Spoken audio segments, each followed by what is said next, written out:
I'm trying to tell you, when it comes to the hatchlings, there just is no shortcut. And so that's why a lot of the times I'll separate the two. So I'll talk about ball python health and care and breeding things, and then the hatchlings are their own separate entity.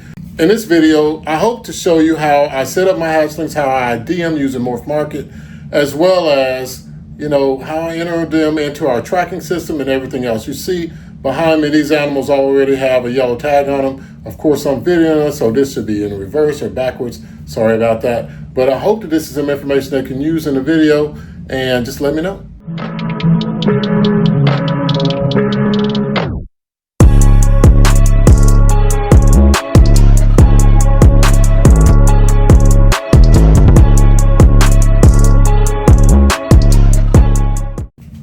Hey, how's it going, guys? It's Paul with Spheric Reptiles, and I thank you so much for tuning in. Man, I'm completely stoked about this. It's been a great weekend. We have been having hatchlings just hit the ground like crazy. I mean, it's just, of course, with the move, we were actually able to delay everything. And at first, I was scared that the follicles will reduce in size, but they actually did not. So I kept tracking those females, doing ultrasounds, and it just so happened that they grew a little bit more because during the move, we were just moving about 50 miles closer to my parents. Because I wanted to be closer to my family. I'm always talking about enjoy the time with your reptiles and cherish the time you have with your family, but I live 50 miles away. So I'm really trying to make this happen so that I can have a marriage between what I like and then what I love, right? So I like the snakes a lot. I love my family just dearly, man. I mean, I just really love them. But anyway, in this video, I really want to go over how I try to identify my hatchlings, because a lot of you guys, when you have your hatchlings, there's not a lot of information on how to do it. I use MorphMarket so you can kind of see what I do and how I track them and how I guess and everything else.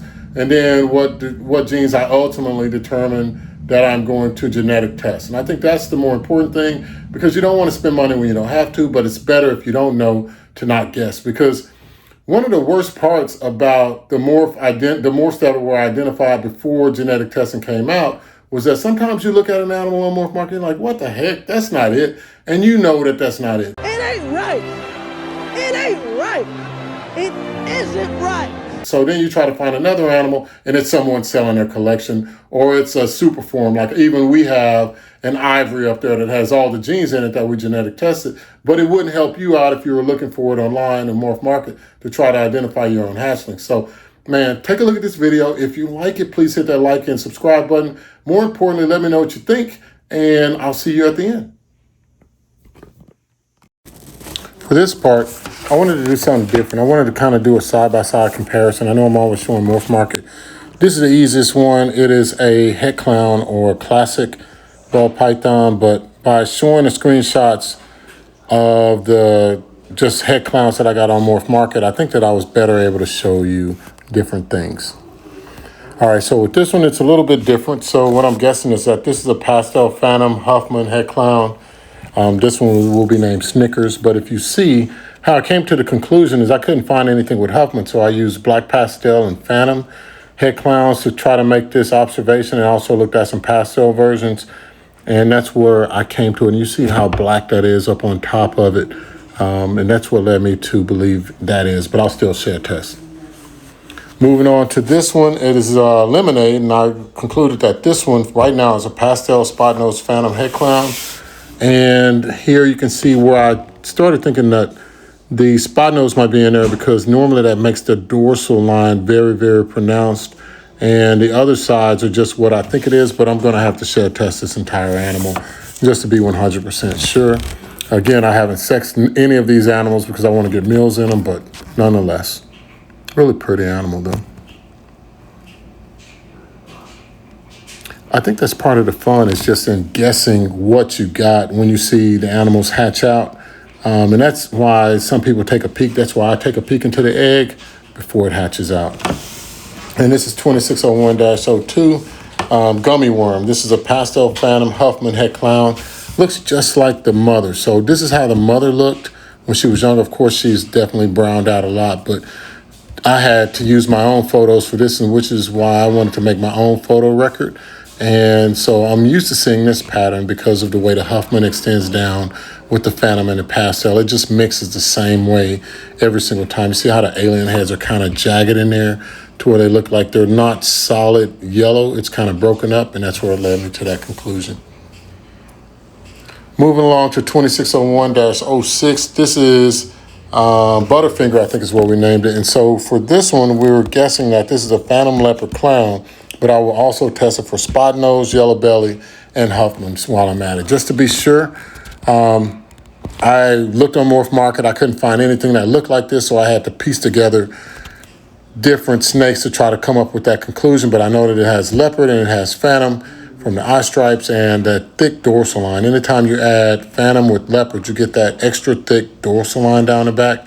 But it's the extra stuff on the side that I'm questioning and the blushing, so that's why I'm going to just go ahead and shed test it. That's what I recommend anyway. And lastly, we have 2601-05. This is, what's this one's name? It's Hershey's. So with Hershey's, I think it's the full gamut of everything. I think it's leopard, spot nose, yellow belly, and it's got phantom and Huffman, and it's a clown. There's no pastel in this one, but I had to look at examples from Ozzy to see what was I exactly getting, because he's the only other person that's created these that were for sale on MorphMarket. And then when I looked online, but just look at how pretty this animal is. Pretty sure that if this is a female, this definitely will be a holdback. Okay, so I'm going to weigh these and do all that stuff at the same time, because I think that's best when you're trying to figure out how to ID your hatchlings. You need to get weights on them as soon as you can. Like after that first shed, get that weight so that you can know your baselines. And with that, that's why I have my Husbandry Pro app. And I just kind of have that on there so you can see how I have my dashboard set up. And of course I use my phone more, but I do have a PC link to this. You can just, I mean, that's the one benefit of this. And again, I'm not sponsored by anybody, so this is all what works for me, but using Husbandry Pro definitely helps. I have my kitchen scale for the hatchlings because they're so small. So I would just start out with number one, the Pastel Phantom Leopard Head Clown, and this is 26-01-1. Of course, I'm not going to have a sex on there, so in the future, if you look on MorphMarket, you'll be able to see that I'll have an M or an F beside this. But the one thing that I do want to note for you guys before we go any further is that while this is what I said that they are, when I get them genetic tested, the test that I submit will have these same names on them, but I'll have something in the description that says that it's either this or something else. You know what I'm saying? So that way it keeps things streamlined for you, so that when you're looking for something, you can get more guarantees that you're getting what you pay for. But with nothing else, let me go ahead and start off with number one, who I've identified as a Pastel Phantom Leopard Head Clown.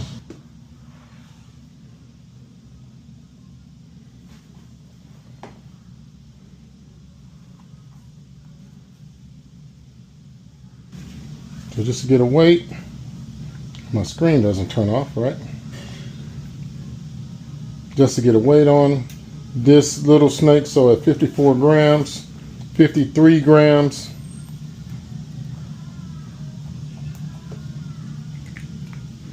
And I'm sorry about the point of view perspective, but I really feel like this is something that if you're doing a lot of the reptile keeping by yourself, which I do, then that's something that you would have to deal with. And I have these numbered from 1 all the way down. So here's the next one.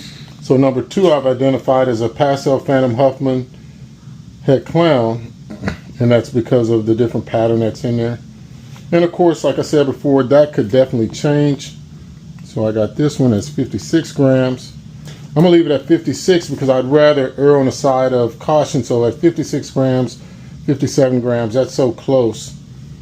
And you see how I've already wet the substrate up, and what I'll do is go back after today and crowd this up with some more. I thought it'd be a good idea for me to show you how I use Husbandry Pro. So I've kind of preloaded this for the animal, where I put in the ID number, the name, the genes. Then you have to actually go and select them just like you would in MorphMarket. I put the date of birth and all that other stuff. Now I'm going through and I'm selecting who the sire was and the dam, and that way it's always tracked. I'm gonna go down and then I'll go back up to the right. Then you'll be able to see how I select the feeder items. In this case, whenever I start off a hatchling that I start off, I always start them off on frozen thawed mouse hoppers. So I have to select that from this predetermined drop down. And that's one of the benefits of Husbandry Pro, I don't really use it for a lot of other things other than tracking activity for the animals. I think that they could do a lot better job with their husbandry aspect to kind of predict some of the animals' outcomes and give you pictures like MorphMarket would. But like I said before, I'm not sponsored, so I can say what I want to say. I think both of them are good platforms, but now I'll go through here and search up the name of the animal, pull it up, and then you'll be able to see just what the empty thumbnail looks like without the photo. What I would choose to do is then go in and add the photo in on my phone, because then that's where I take the actual photos from. And I have the other app up, and I can just immediately open up the Husbandry Pro app on my phone, select photos, and then that way I can click that, and then I get my photo of my animal there, hit accept. And it's that simple, guys. Once you click save, now your animal is uploaded to your Husbandry Pro, and you don't have to really worry about transferring pictures or connecting cords or anything like that. You can use both devices at the same time. Now with this I'm using the Jaden's thermal printer to print off my labels, and I use the 4x3 labels that you get on Amazon, and I just turn them, rotate them. But the benefit of this is it has all of the information there for the animals, as you see. And I'll sit this over to the side real quick, and that way I can scan it.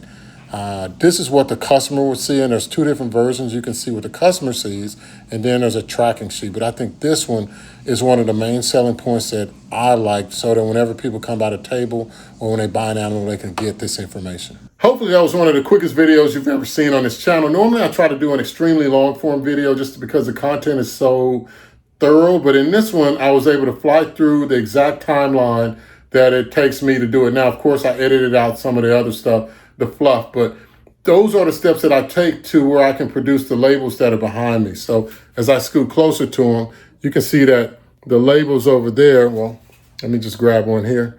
Like these labels are what I use all the time with all my animals, because when it comes to taking care of your animals, more than likely, like I said before, you're the only one who does it. So I try to make it as efficient as I can. And with the way that I enter things in Husbandry Pro, and then the way that I use MorphMarket and how I weigh my animals immediately, then it sets up the stage so that I can be stress-free and use more success. Now on these bins, what I'm going to try to do is use the same type of system that I've seen other big breeders do, and marking the actual feedings on the tubs or the refusals on the actual tub so that I can just visually see it. And I think that's a good way to go. It's painter's tape, so it comes off really easy. But hey guys, for all of the products that I use, I did put them in the links just because I want them to make them available to you. And that way you can shop around and find a better deal if you think that this is something good for you. I didn't put the information about Husbandry Pro nor MorphMarket, but I will put links to their website so that if you want more information, you can get it. I'm just trying to be candid and transparent to you. But if nothing else, guys, hey, look, check this out. Enjoy that time to spend with your reptiles and cherish that time that you have with your families. Thank you.